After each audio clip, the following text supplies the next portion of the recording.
पायल के पिता सच बोल रहे थे। वो सुबह यकीनन पायल मोहिंदर के घर पर आई थी।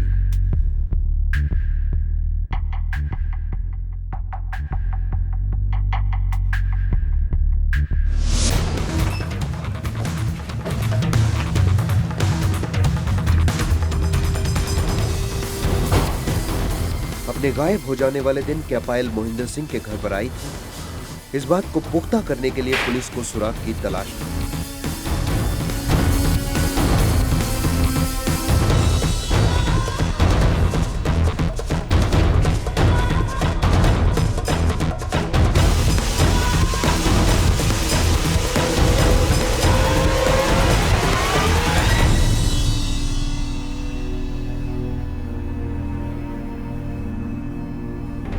और पुलिस को सुराग मिल गया।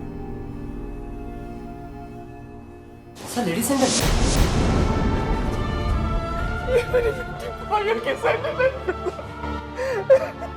मैंने कहता था आपको, इसी ने मेरी बेटी को मारा है। तूने मेरी बेटी को मारा है, पता? कहाँ है मेरी बेटी? बता। यह साबित हो चुका था कि सुबह पायल नोएडा के सेक्टर 31 की कोठी नंबर D5 में आई थी।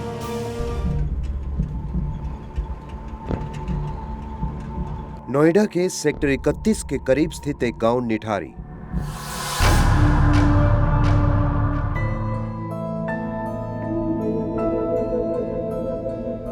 निठारी गांव की एक 14 साल की लड़की रिंपा हालदार पानी की टंकी के पास अकेली खेल रही थी। इसी टंकी से गांव में पानी सप्लाई किया जाता था। उस दिन के बाद रिंपा हालदार कभी घर नहीं लौटी।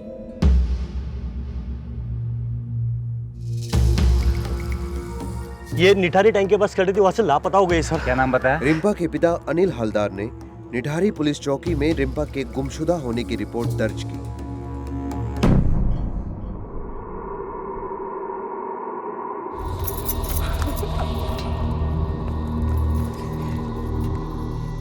करीब 1 महीने बाद कुछ और बच्चे भी उसी पानी की टंकी के पास खेल रहे थे।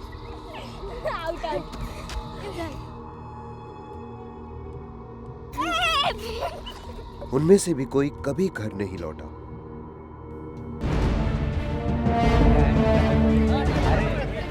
अगले 6 महीनों में निठारी के पुलिस थाने में बच्चों के गुम हो जाने की कई शिकायतें दर्ज की गई।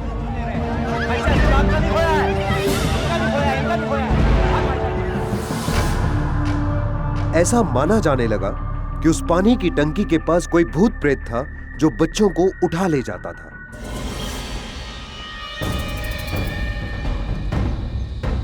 पुलिस ने उस पानी की टंकी और आसपास के इलाकों में खोजबीन की।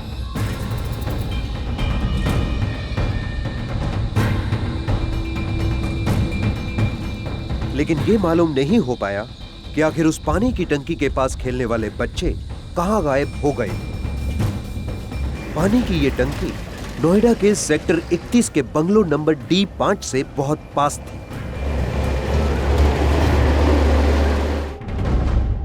पर उस इलाके में भी किसी को बच्चों की गुमशुदगी के बारे में कोई जानकारी नहीं थी। पानी की उस टंकी को लोगों ने भूतिया मान बच्चों को उससे दूर रहने की चेतावनी दे दी।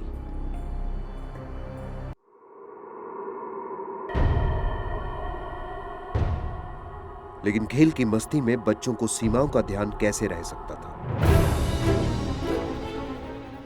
मई 2005 से लेकर जून 2006 के बीच निठारी के करीब 20 से ज्यादा बच्चे लापता हो चुके थे। उनमें से ज्यादातर लड़कियां थीं।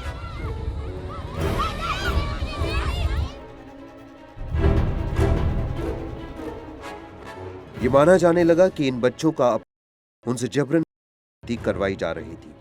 जानकारी में उपलब्ध देश भर की सारी ऐसी जगहों पे तलाशी का अभियान चलाया गया, लेकिन निठारी से गायब हुए बच्चों के बारे में फिर भी कोई पता नहीं चला। पूरा 1 साल बीत गया और कोई भी बच्चा न मिला न वापस आया। फिर लगभग 1.5 साल के बाद एक अलग से मिसिंग केस ने इस सारे निठारी केस पर रोशनी डाली। एक सुबह 21 साल की पायल काम पर जाने के लिए अपने घर से निकली।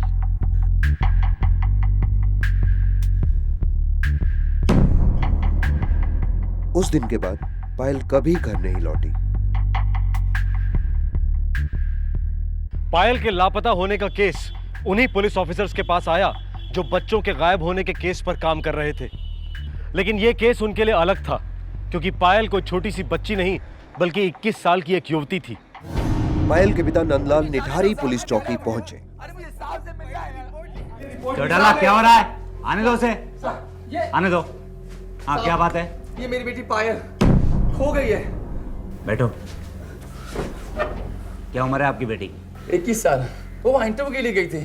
कहाँ पर? D5 सेक्टर 31 पर। आपने वहां जाकर पूछताछ करी? हाँ साहब, वहाँ तो कोई मोहिंदर सिंह नाम का आदमी रहता है, लेकिन उसका नौकर तो कह रहा है वो वहाँ आई ही नहीं। कोई मोबाइल रखती है आपकी बेटी? हाँ रखती है, लेकिन जब से वो इंटरव्यू देने के लिए गई वो मोबाइल नहीं उठा रही है। वो ऐसा कभी नहीं करती। कोई दुश्मनी, कोई नहीं बॉयफ्रेंड? नहीं नहीं नहीं नहीं, ऐसा कुछ नहीं। वो ऐसी सी लड़की नहीं है। मुझे तो ऐसा लग रहा है साहब कि इसको मोहिंदर सिंह ने ही गायब करवाया है। आप प्लीज जरा पूछताछ कर लीजिए। वो मोहिंदर सिंह, वो आदमी ठीक नहीं है सर, प्लीज। पुलिस ने सेक्टर 31 में रहने वाले मोहिंदर सिंह के घर पे पूछताछ की।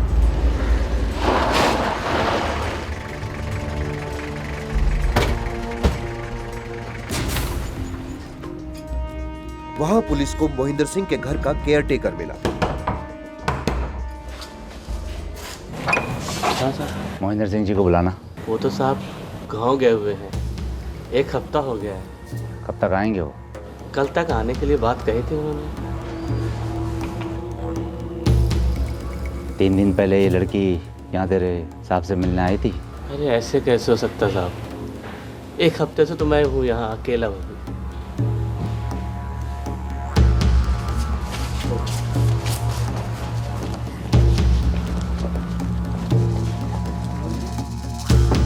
वो झूठ बोल रहा है। अगर वो घर पे नहीं होता तो क्या मेरी बेटी वहां जाती? उसे फोन करके उसको बुलाया था। नंदलाल जी आप बैठिए। कल मोहिंदर सिंह आ रहे हैं, हम उनसे पूछताछ करेंगे। अगर वो नहीं आया तो? उसके नौकर ने उसे फोन कर दिया। मैं कह रहा हूं आपको, आप उसे गांव जाइए, उसे वहां से घसीट कर लेकर आइए। नंदलाल जी आप शांति रखिए। मैं कैसे शांति रखूं? जवान बेटी गायब हो गई है मेरी। वो कुछ भी कर सकता है। साहब आप मेरी बेटी को बचा लीजिए। पायल के सेल फोन रिकॉर्ड साफ बता रहे थे कि गायब होने के समय से उसका फोन ऑफ था। उसके पिता नंदलाल ने मोहिंदर पर शक किया था। पुलिस ने इस शक को सीरियसली लिया और मोहिंदर को पकड़ने का एक प्लान बनाया। पंजाब पुलिस को उस पर नजर रखने की सूचना दी गई और यहां निठारी में मोहिंदर के घर के बाहर पुलिस ने अपना जाल बिछाया। रात दिन एक करके सादे कपड़ों में पुलिस अधिकारी मोहिंदर सिंह के इंतजार में उसके घर के बाहर तैनात रहे।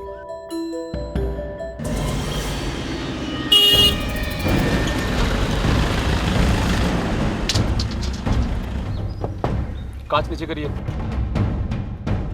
महेंद्र सिंह जी आप ही है? हाँ हाँ। बाहर आइए।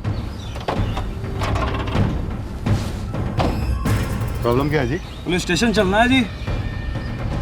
निठारी पुलिस चौकी से आए हैं, साहब ने बुलवाया है।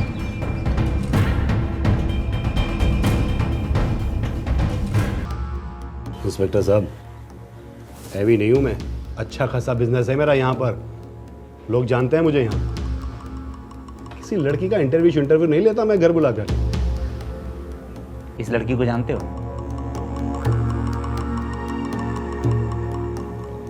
जी नहीं, पहली बार देख रहा हूँ इसे। राणा जी सर। नंदलाल को ले आओ। इसे पहचानते हो? ना। मुझे नहीं बचाते हो? बता मेरी बेटी कहाँ है? ले जो देखो यही कहिए। तो तुम न पायल को जानते हो न नंदलाल को। एक ही सवाल कितनी बार पूछेंगे इंस्पेक्टर साहब आप? उतनी बार पूछूंगा जितनी बार तुमने पायल को फोन किया। 4 महीनों में 17 बार।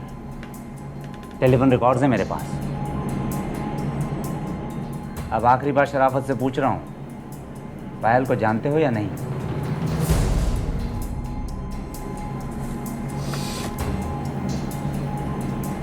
जानता हूँ, इन दोनों को जानता हूँ। झूठ बोलने की वजह?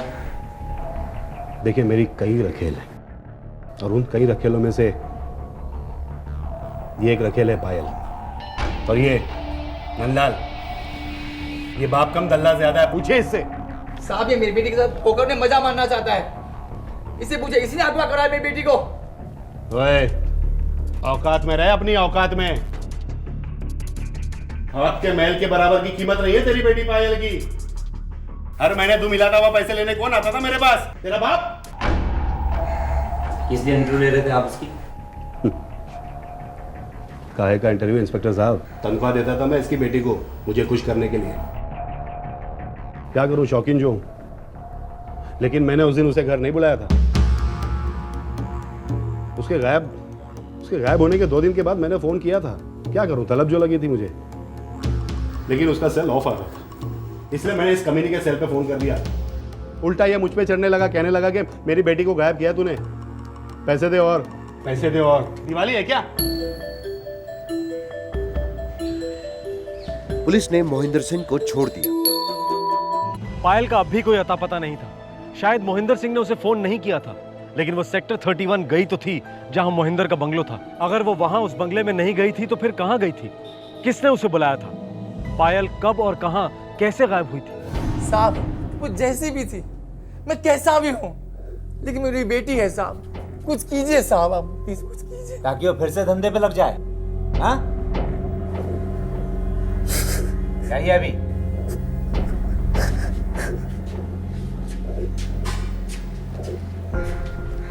सर, ये लड़की एक प्रीपेड सिम कार्ड इस्तेमाल कर रही थी। गायब होने के 1 दिन पहले ही चेंज किया था। रिकॉर्ड मिला उस कार्ड का? सर, कंपनी बता रही है कि कार्ड फेंक दिया गया है, इसलिए नंबर नहीं मिल रहा है। शायद ये फोन मिल जाए तो नंबर मिल सकता है। जिस दिन से पायल गायब हुई थी उसी दिन से उसका मोबाइल स्विच ऑफ था। हर मोबाइल का एक IMEI नंबर होता है, यानी कि international mobile equipment identity number. इस नंबर को ट्रैक करने से फोन ट्रैक किया जा सकता है और पुलिस तुरंत इस प्रक्रिया में लग गई। करीब 1 महीने तक पुलिस ने पायल के मोबाइल के IMEI नंबर की मदद से उसके फोन को ट्रेस करने की कोशिश की। दिसंबर 2006 में पुलिस को उस मोबाइल फोन का सही ठिकाना मालूम हुआ।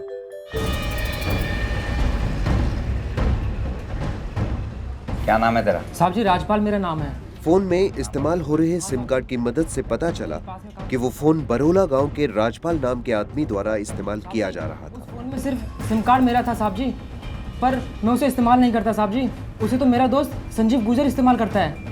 कहाँ मिलेगा वो? वो यहीं पास में रहता है साहब जी। चल ले चल उसके घर। हाँ चलिए चलिए साहब जी। कहाँ से आया तेरे पास ये फोन? साहब परसों ही एक रिक्शा वाला है, उसी से खरीदा था। कहाँ मिलेगा ये रिक्शा वाला? यही पास में स्टैंड में, बरोला स्टैंड। चल दिखा।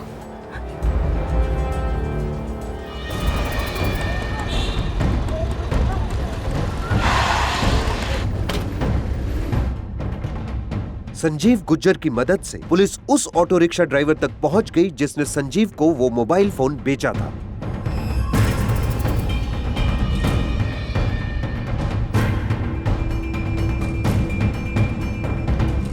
एक पैसेंजर बैठा था नोएडा से बरोला के लिए। गाड़ी में मोबाइल भूल गया तो मैंने उसे बेच दिया। पापी पेट का सवाल है साहब, बहुत बड़ी गलती हो गई मुझसे। नोएडा में कहाँ से उठाई थी सवारी? सब सेक्टर 31 से।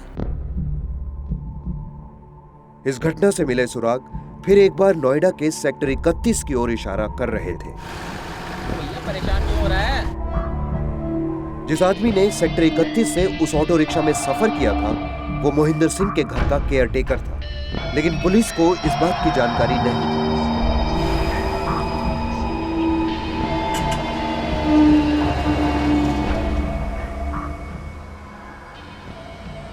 वो आदमी अपना मोबाइल फोन उसी ऑटो रिक्शा में भूल गया था।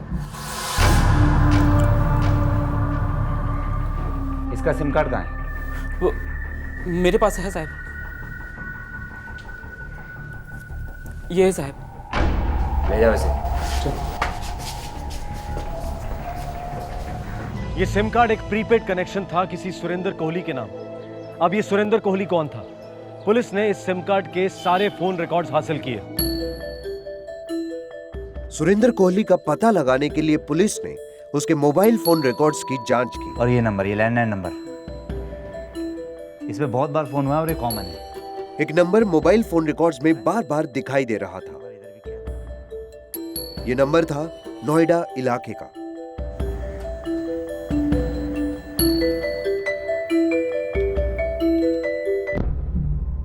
सेक्टर 31 की एक कोठी में फोन की घंटी बजी। उस कोठी का नंबर था D5 और वो कोठी थी मोहिंदर सिंह की।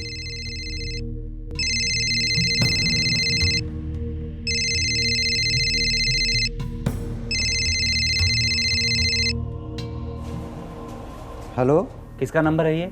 हमरे साहब जी मोहिंदर सिंह का। और किसका? ये D5 सेक्टर 31 वाले मोहिंदर सिंह जी तो नहीं? जी साहब जी। मगर आप कौन बोल रहे हैं साहब जी? उनसे कहो तुरंत निठारी चौकी पर आकर मिले। ये क्या है इंस्पेक्टर साहब? आप बार बार मुझे सवाल पूछने के लिए बुला लेते हो यहाँ पर। 68921 39913। ये किसका नंबर है? मुझे नहीं पता। इस नंबर से पायल के मोबाइल पर काफ़ी कॉल्स किए गए और इसी नंबर से आपके लैंडलाइन पर भी काफ़ी कॉल्स किए गए हैं। क्या है इंस्पेक्टर साहब? अरे भाई, मैं मेरे घर में अकेला नहीं रहता हूँ, पूरा स्टाफ है मेरा। सुरेंद्र कोहली? हाँ, मेरे घर का केयर टेकर है वो। अब उसने क्या किया? वो तो बेचारा 5 दिन से छुट्टी पर है, अल्मोड़ा गया है वो। क्यों गया है छुट्टी पर? इकलौता है वो अपनी माँ का, उसकी माँ की तबीयत खराब है इसीलिए गया है वो। और पुलिस को पता चला कि सुरेंद्र कोहली वही आदमी था जो उन्हें मोहिंदर सिंह के घर पर मिला था। उत्तराखंड अल्मोड़ा में पुलिस सुरेंद्र कोहली की तलाश में जुट गई, लेकिन वो अपने घर पर मौजूद नहीं था।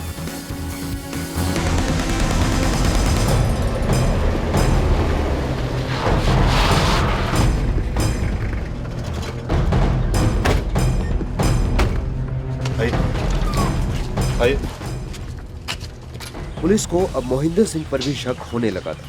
उसके घर की तलाशी ली गई।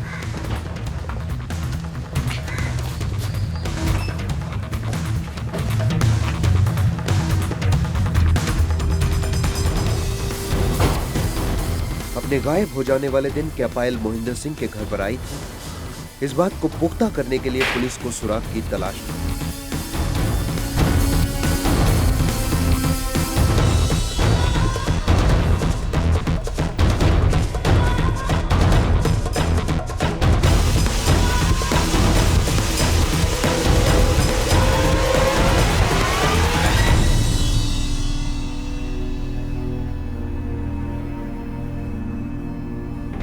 और पुलिस को सुराग मिल गया। Sir, ladies centre. पायल के पिता सच बोल रहे थे। वो सुबह यकीनन पायल मोहिंदर के घर पर आई थी।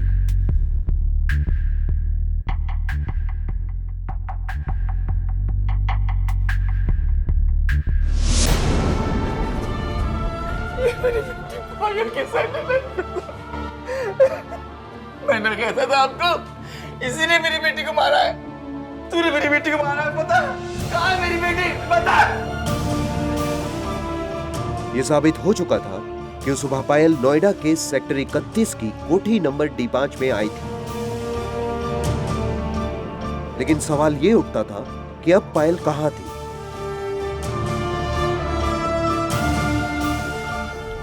इंस्पेक्टर साहब, मैं सच कह रहा हूं। रब दी सौ इंस्पेक्टर साहब, मुझे नहीं पता पायल कहां है। मैंने उस दिन उसे घर नहीं बुलाया था, ना ही मेरी फोन पर बात हुई थी। मैं सच कह रहा हूं इंस्पेक्टर साहब। काफ़ी सच कह चुके हो अब तक आप मोहिंदर सिंह जी। अब जो कुछ भी कहेगा आपका नौकर सुरेंद्र कोहली कहेगा। अब या तो आप उसको पकड़वाने में हमारी मदद कीजिए या फिर पायल का बिल मैं आपके सर पे फाड़ता हूं, देख लीजिएगा।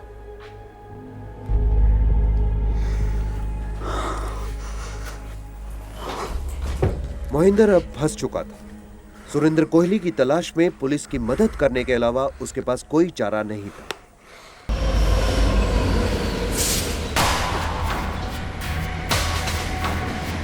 दूसरी तरफ सुरेंद्र कोहली अल्मोड़ा से भागने की फिराक में था।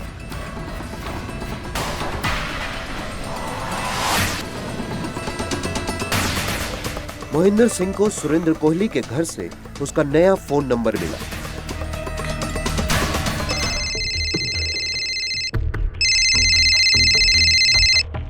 हेलो। सुरेंद्र। हाँ साहब जी। कहाँ है तू? पुलिस मेरे पीछे पड़ी साहब जी, पता नहीं क्यों। घर भी गई थी साहब जी। कि सब क्या हो रहा साहब जी? तू अभी कहाँ है? साहब जी, मैं अल्मोड़ा छोड़ रहा हूँ, मैं पंजाब जा रहा हूँ। मुझे बहुत डर लग रहा है साहब जी। मैंने तो कुछ किया भी नहीं साहब जी। मेरी मदद करिए साहब जी। ठीक। पुलिस ने सुरेंद्र कोहली को पकड़ने के लिए जाल बिछाया। निठारी से अल्मोड़ा पुलिस को सुरेंद्र कोहली के हुलिये के बारे में जानकारी मिली।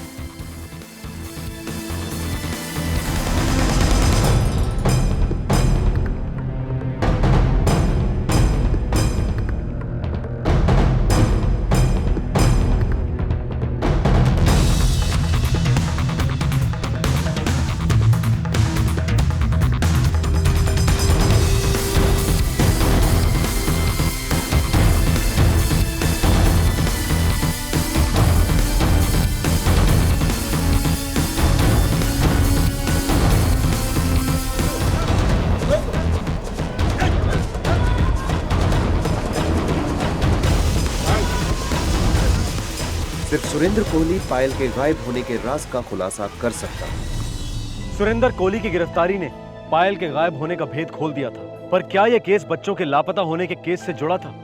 वो सारे बच्चे जो 1.5 साल से निठारी से गायब हो गए थे।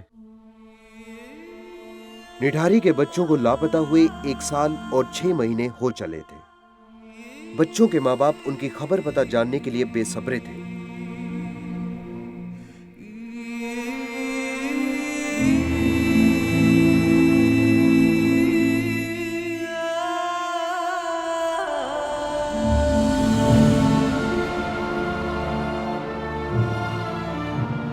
उनका ये लंबा इंतजार अब खत्म होने की कगार पर था। जी हाँ, पायल का केस और इन बच्चों का केस जुड़ा हुआ था, और इन दोनों को जोड़ने वाली कड़ी एक बहुत ही भयंकर, खूंखार और डरावनी हकीकत थी जिसने सारे देश को हिलाकर रख दिया था। कल इसी समय हम पेश करेंगे इस केस का शेष भाग। पता करते हैं कि निठारी में आखिरकार हुआ क्या था।